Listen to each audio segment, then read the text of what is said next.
Lancée par le Premier ministre d'alors Tony Blair lors du sommet de Johannesburg sur le développement durable en septembre 2002, l'initiative a pour objectif principal d'encourager la transparence dans les opérations budgétaires des États et permettre une meilleure information du citoyen sur les versements effectués par les compagnies pétrolières d'une part et les sommes encaissées par l'État d'autre part. L'initiative pour la transparence dans les industries extractives est une initiative multipartite composée de gouvernements, sociétés, groupes de la société civile, investisseurs et organisations internationales.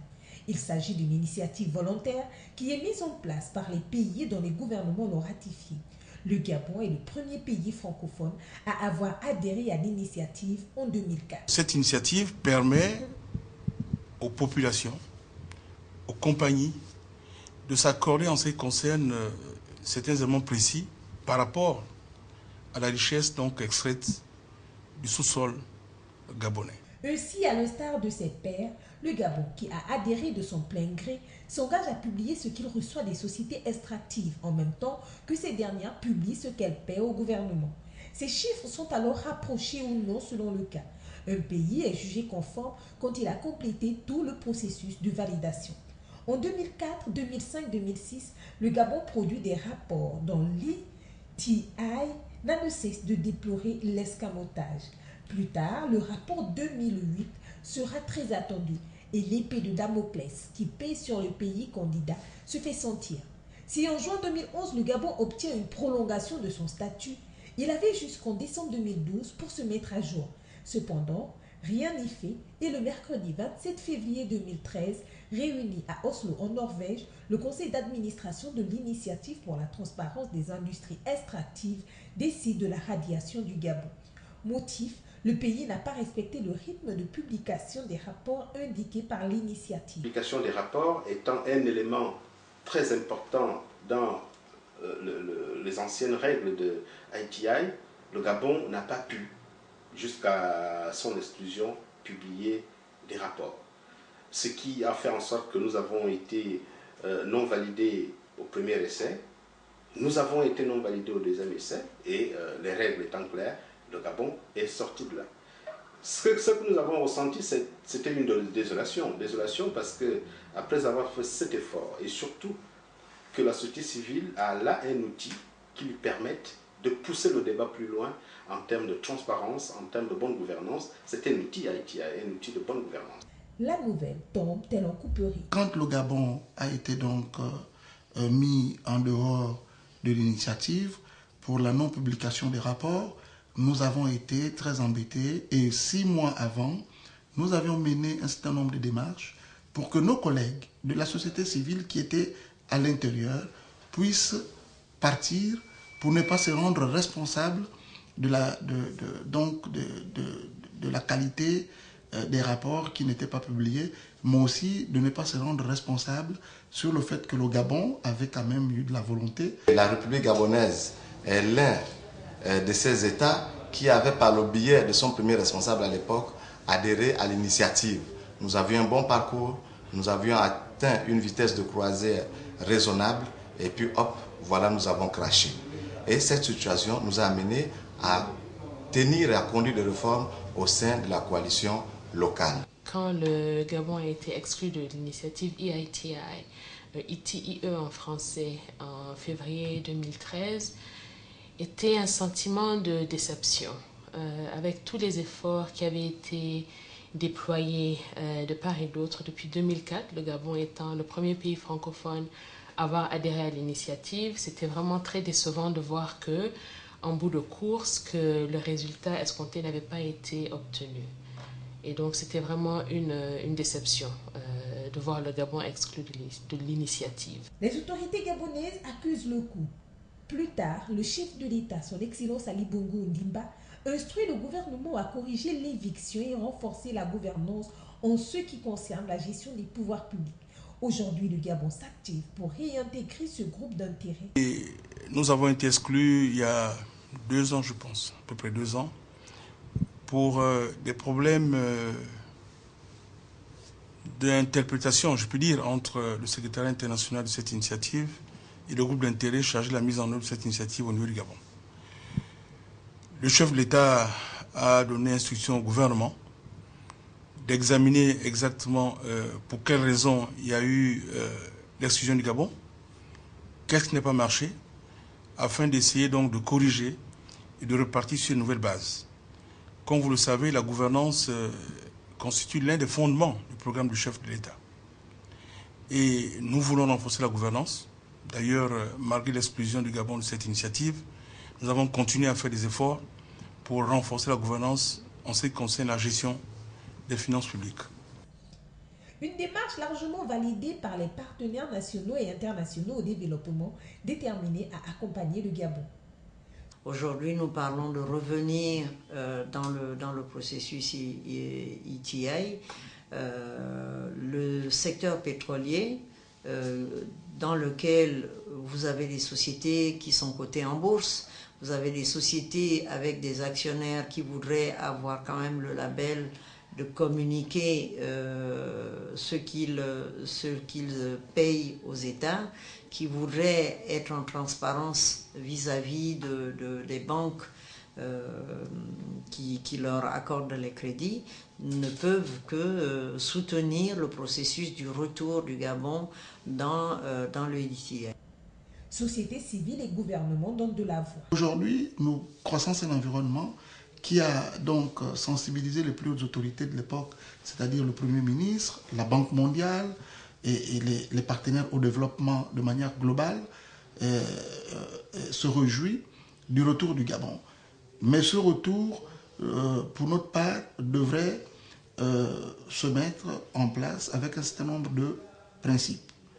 Le Gabon n'a pas à rougir du fait qu'elle a été exclue, mais c'est quand même regrettable de constater que pendant tout ce processus, aucune entreprise, qu'elle soit cotée en bourse ou qu'elle ait donc une charte d'éthique, n'a obligé ou sollicité du gouvernement gabonais la publication des données qu'elle aurait transmises. Nous nous rendons compte aussi qu'aujourd'hui, nous avions eu des représentants, que ce soit des religieux, que ce soit les membres de la société civile, qui n'ont pas fait approprier tous ces résultats à leurs collègues.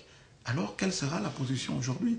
Et puis, il faut le dire, ce qui a été très dommageable dans cette initiative pour la société civile, c'est qu'il y a eu quand même des représentants au comité, au niveau du comité international, qui, ma foi, étaient au niveau pour le compte d'une campagne, mais n'ont rien fait pour que le Gabon soit donc à l'heure du rendez-vous.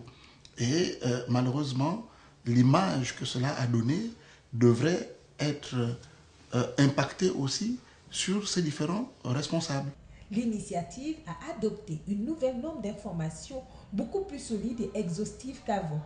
Pour la branche nationale de publier ce que vous payez, le Gabon devra faire face aux nouvelles exigences. Si tel est que le Gabon manifeste la volonté de revenir à l'ITI, à l'initiative de transparence des industries extractives, je pense personnellement que c'est salutaire. Au niveau de la société civile libre, nous pensons que c'est salutaire.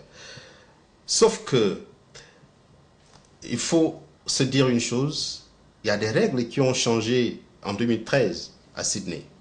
Les nouvelles normes de l'ITI sont beaucoup plus contraignantes.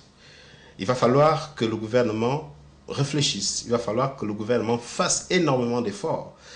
Parce que autant les premières règles étaient moins contraignantes, étaient très souples, si nous n'avons pas réussi à passer le cap de la validation avec les vieilles règles qui, à la limite, et qui étaient beaucoup plus souples, autant il va falloir que le gouvernement fasse preuve de beaucoup de volonté pour adhérer. Les attentes sont grandes. Nous allons veiller, nous allons contribuer à ce que les choses se passent dans la transparence la plus totale, que les États soient respectés, que toutes les parties prenantes, quel que soit leur bord, soient prises en compte pour la réintégration du Gabon à l'initiative. Maintenant, nous, en ce qui nous concerne, nous allons continuer, et peut-être avec plus de vigilance et plus de regard, à jouer notre rôle au niveau de la vigilance et du contrôle citoyen. Donc nos attentes sont très élevées par rapport à la question de revalider EITI, et je pense que le Gabon a tous les atouts de son côté, ayant eu la discipline pendant toutes ces années de produire les rapports, de travailler avec les compagnies privées et d'apprendre comment faire les différents rapports de validation qui nous amènent à une validation de EITI. Les règles ont changé en 2013 à Sydney, devenant plus contraignantes. Pourtant, ONG, sociétés civiles, partenaires et gouvernements sont invités à relever le challenge ensemble. Nous ne souhaitons être l'objet de quelques manipulations d'où qu'elles viennent. À partir de ce moment, nous allons prendre notre bâton de pèlerin et à côté des autres parties prenantes qui sont essentielles, qui sont déterminantes, nous allons jouer pleinement notre rôle et bien entendu pour le bien du peuple gabonais. Il faudrait que nous nous assions tous, le secteur privé extractif, le gouvernement, la société civile, que nous nous mettions tous ensemble, la tête froide, pour regarder les conditions qui n'ont pas été remplies et qui ont nécessité au retrait du Gabon de ce processus. Et est-ce que nous avons tous les éléments qui nous permettent de rentrer dans la nouvelle norme et de pouvoir repartir dans le processus de l'EITI. Pour ce qui concerne le secteur pétrolier, nous sommes favorables, nous sommes prêts à participer et à rester dans une transparence totale qui permettrait au Gabon effectivement de regagner l'EITI. Nous allons débattre, je dis bien sans tabou, sans posture, pour savoir ce qui a marché du côté de l'administration, ce qui n'a pas marché, ce qui a marché du côté de la société civile, ce qui n'a pas marché, parce qu'il y a aussi des responsabilités à ce niveau, ce qui a marché du côté des compagnies et ce qui n'a pas marché. En sachant que à partir du sommet de Sydney, il y a eu un renforcement en ce qui concerne les critères de cette initiative. Donc les nouvelles normes dites Sydney permettent encore de mieux recadrer cette initiative et de rechercher encore le renforcement dans le cadre de la bonne gouvernance.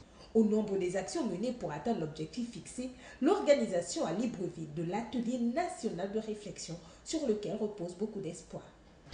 Mes attentes pour cet atelier et pour tous mes collègues à la Banque mondiale, c'est vraiment que cet atelier nous permette de faire le point sur où les erreurs ont été commises et de voir comment on se remet au travail pour que le Gabon réintègre cette initiative. J'ai un collègue qui vient de Washington, M. Paulo de Sa, qui est la personne la plus gradée à la Banque mondiale qui s'occupe des questions de EITI, qui sera là personnellement justement pour faire partie de cet atelier-là, c'est vous démontrer tout l'intérêt que la Banque mondiale porte sur cette initiative. Donc nos attentes sont très élevées, mais je pense absolument qu'on va y arriver. Si maintenant le gouvernement annonce sa volonté d'adhérer à cette initiative, il faudrait que nous puissions partir sur des bases cernées en sachant exactement quelles sont les obligations des uns des autres. On attend quoi de l'administration, on attend quoi des compagnies pétrolières, minières, on attend quoi de la société civile. Donc c'est cela. Donc si nous sortons de cet atelier national avec une feuille de route claire, avec à la fois les obligations des uns des autres, définies de façon claire, nous pourrons avancer pour permettre que dans un horizon de 2 ans, le Gabon puisse retourner au niveau de la scène de cette initiative sur la transparence des industries extractives. Le séminaire qui aura porté sur 2 jours devra aboutir sur des recommandations objectives et réalistes de la part des participants. Le gouvernement gabonais a d'ores et déjà élaboré un plan d'action de retour à l'EITI qui s'étale sur 18 mois.